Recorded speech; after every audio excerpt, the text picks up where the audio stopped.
Oui, bonjour, bonjour, bonjour. Na mi ato togoto leke mi fon lo. Mi fon yele alo. Mi asro ko mi ave vi o fon yele. Mi ave hon lo o ave sia me fon alo. Mi da pe na ma o.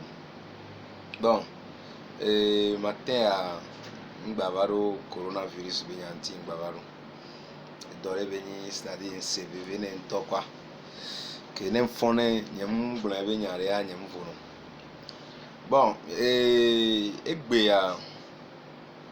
so par exemple, ce qui va le 18 va y a duro le a coronavirus a edidi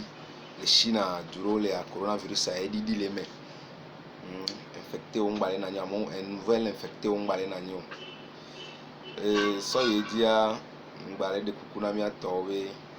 wa jagbane asikoklo be nyako glo kudo wa o adi produit ko so désinfecté na lo wa be nya mi ajaga mi appelé gamle mi asi mi information mi appelé et voir mi akusi dare ne mi anokon asi e ale bevere ngbale gbleke e ale bevere mi anokon asi kudo esi kudo adi le mi abagboji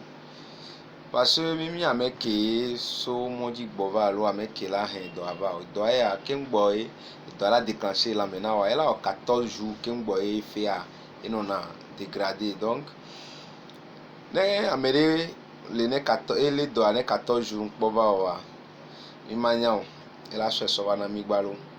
donc mi le kukuna mi atowe na mi anya hon jeje anasi le moto mega sia game anonasi a munyo mi ato amoko do a janvier kudo amoko asro wa no embrasser wa no kudo to wa mi jagba mi ale bena nu ne mi adidi nu to gbe me coronavirus a never ikem boy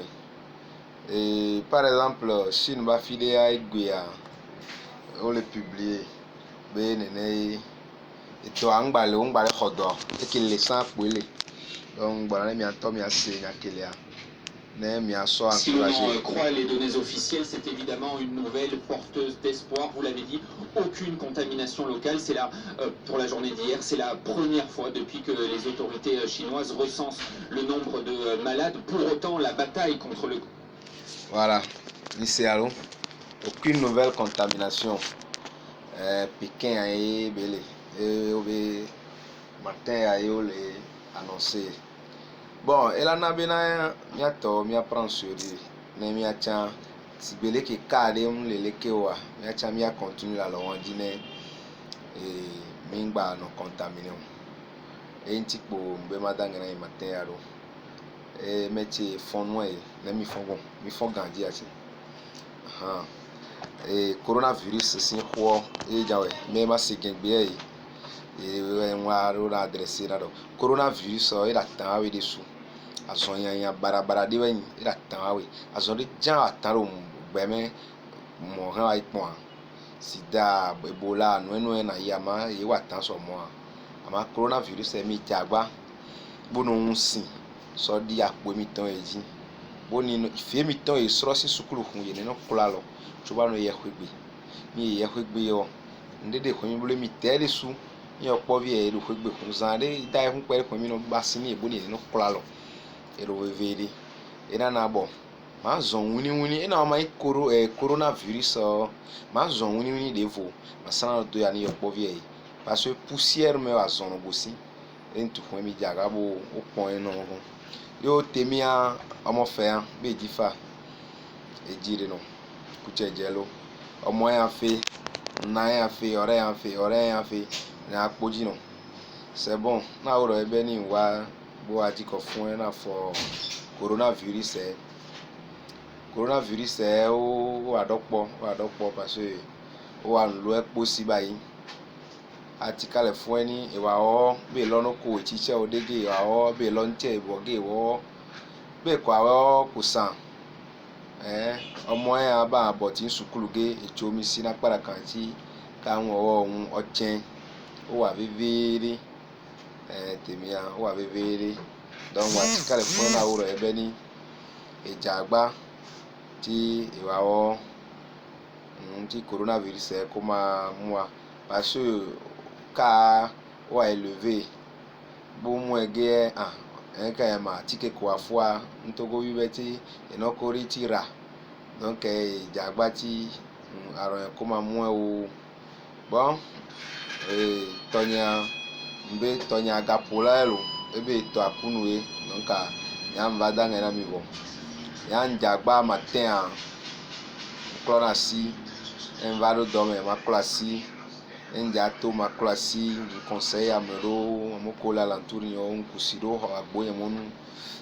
kusiro do pe monu ko to donc amijaga mi a osusune mi anyale kemia odwa mi lebe na mi no la médecin le bébé et que mi le fidien o le gbon na mi classe mi le classe ba na mi se tu ben ko pa gbona ifi ai tu jimi ja no mi la si ifi an kan ti o be dole la gbona mi ma prendre sérieux mi jagba mi prendre sérieux na dole le ke gbona mi ba gbe le bébé on no la médecin mais o ten poti o ten ndo ndeke pe o ten wora dore pe o ma ten duo ma ten no agbe adu ya se vivi ne donc de kukuna mi ato bera e dolele ya mle kpo wa meno do volo mle kpo tito do vo mle kpo dupla do vo mle kpo ministre de do vo mle kpo autorité de pe do vo mle kpo agblidala do vo donc mi akike wa dolele la le mi fa voane ne ke mi la gba ten du eji to mon popo de oji ye mon popo wa wenyibe mi aklasi matin midi soir la chaga no nto gbe odore o pobe pousser la lontine pa classe no zon so a home kaka va do no vi o bola home a ne ntom so si na obe classe wa bi ne we sire na ya classe gbe adogbe ne parce dolele abenya ele de fulo sia mi de kuku e de vi o bo school wa no classe ya nto a mi jaga mi no classe eji bon e izande egbe to a ndak pe na mi ro bye bye.